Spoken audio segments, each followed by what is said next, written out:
आम बजट पर बोले मुख्यमंत्री नायब सिंह सैनी।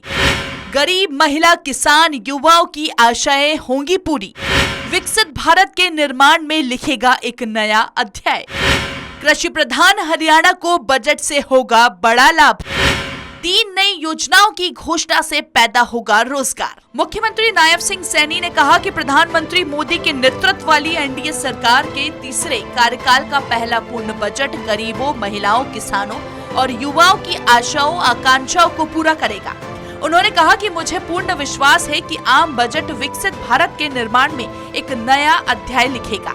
सीएम ने कहा कि विकसित भारत के संकल्प को पूरा करने के लिए प्रधानमंत्री नरेंद्र मोदी जी ने जो प्रतिमान रखे हैं, उन्हें गति देने में ये बजट मील का पत्थर साबित होगा।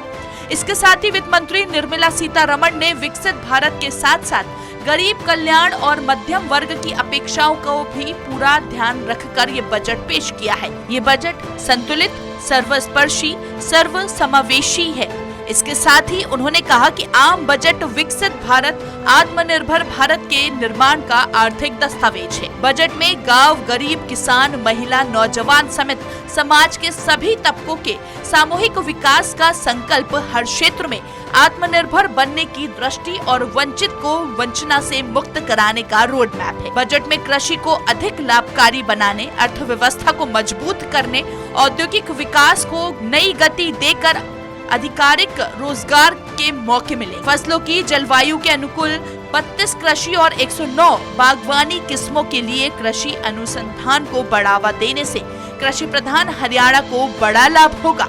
सीएम ने कहा कि प्राकृतिक खेती के लिए 1 करोड़ किसानों को मदद देने का प्रावधान स्वागत योग्य है। यह पहला बजट गरीबों, महिलाओं, किसानों व युवाओं की आशाओं और आकांक्षाओं को फलीभूत करने वाला बजट है। मुझे पूर्ण विश्वास है कि यह बजट विकसित भारत के निर्माण में एक नया अध्याय लिखेगा। मैं यह विकासोन्मुखी बजट प्रस्तुत करने के लिए माननीय वित्त मंत्री निर्मला सीतारमण जी को बहुत बहुत बधाई देता हूं।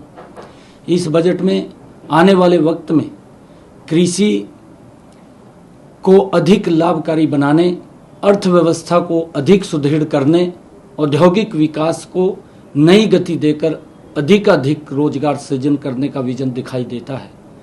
बजट में फसलों की जलवायु के अनुकूल 32 कृषि और 109 बागवानी किस्मों के लिए कृषि अनुसंधान को बढ़ावा देने पर जोर दिया गया है।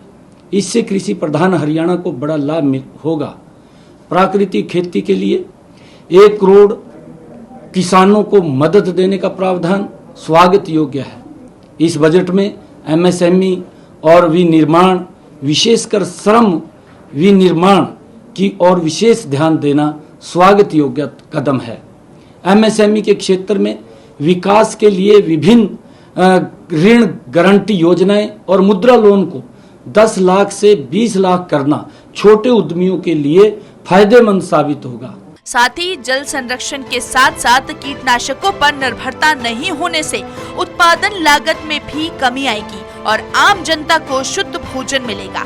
बजट में दलहन और तिलहन का उत्पादन बढ़ाने और इनके भंडारण विपणन को मजबूत बनाने की घोषणा से हरियाणा में फसल विविधीकरण को अपना रहे किसानों को बड़ा प्रोत्साहन मिलेगा। सीएम ने कहा कि एमएसएमई सेक्टर पर इस बजट में विशेष बल, मुद्रा लोन को 10 लाख से 20 लाख करना छोटे उद्यमियों के लिए फायदेमंद साबित होगा। बजट में रोजगार से संबंधित 3 नई योजनाओं की घोषणा से देश में रोजगार के नए अवसर प्राप्त मिलेंगे। विनिर्माण क्षेत्र में नव नियुक्त युवाओं और रोजगार देने वालों को ईपीएफओ में अंशदान के लिए प्रोत्साहित करना स्वागत योग्य है। सरकार बजट में नियोक्ताओं को ईपीएफओ को अंशदान के लिए 2 वर्ष तक 3000 प्रति माह की प्रतिपूर्ति करेगी। गरीबों को 300 यूनिट तक मुफ्त बिजली देने के लिए शुरू की गई पीएम सूर्य घर योजना का इस बजट में विशेष बढ़ावा देने की बात कही गई है। यह हरियाणा के गरीब परिवारों के लिए अत्यंत लाभकारी सिद्ध होगी। हमने इस योजना को सफल बनाने के लिए केंद्र सरकार की 60,000 रुपए की सब्सिडी के अतिरिक्त 40,000 रुपए की सब्सिडी राज्य सरकार को दिए जाने का प्रावधान किया है। कुल मिलाकर यह बजट समाज के सभी वर्गों के लिए कल्याणकारी, देश की अर्थव्यवस्था को मजबूती देने वाला और राष्ट्र को विकास की नई बुलंदियों पर ले जाने वाला साबित होगा। मैं माननीय वित्त मंत्री श्रीमती निर्मला सीतारमण जी को यह बजट प्रस्तुत करने के लिए बहुत बहुत बधाई और शुभकामनाएं देता हूं। बजट में रोजगार से संबंधित 3 नई योजनाओं की घोषणा से देश में रोजगार के नए अवसर मिलेंगे। सीएम ने कहा कि गरीबों को 300 यूनिट तक मुफ्त बिजली देने के लिए शुरू की गई पीएम सूर्य घर योजना को बजट में विशेष बढ़ावा दिया गया है, जो हरियाणा के गरीब परिवारों के लिए अत्यंत लाभकारी सिद्ध होगा। सीएम नायब सिंह सैनी ने कहा कि केंद्रीय बजट समाज के सभी वर्गों के लिए कल्याणकारी और देश की अर्थव्यवस्था को मजबूती देने वाला है। सीएम नायब सिंह ने नए भारत को $5 ट्रिलियन की इकोनॉमी और विश्व का ग्रोथ इंजन बनाने का मार्ग प्रशस्त करते हुए लोक कल्याणकारी बजट के लिए प्रधानमंत्री का हृदय से आभार और केंद्रीय वित्त मंत्री का हार्दिक अभिनंदन किया। Bureau report, Swaraj express.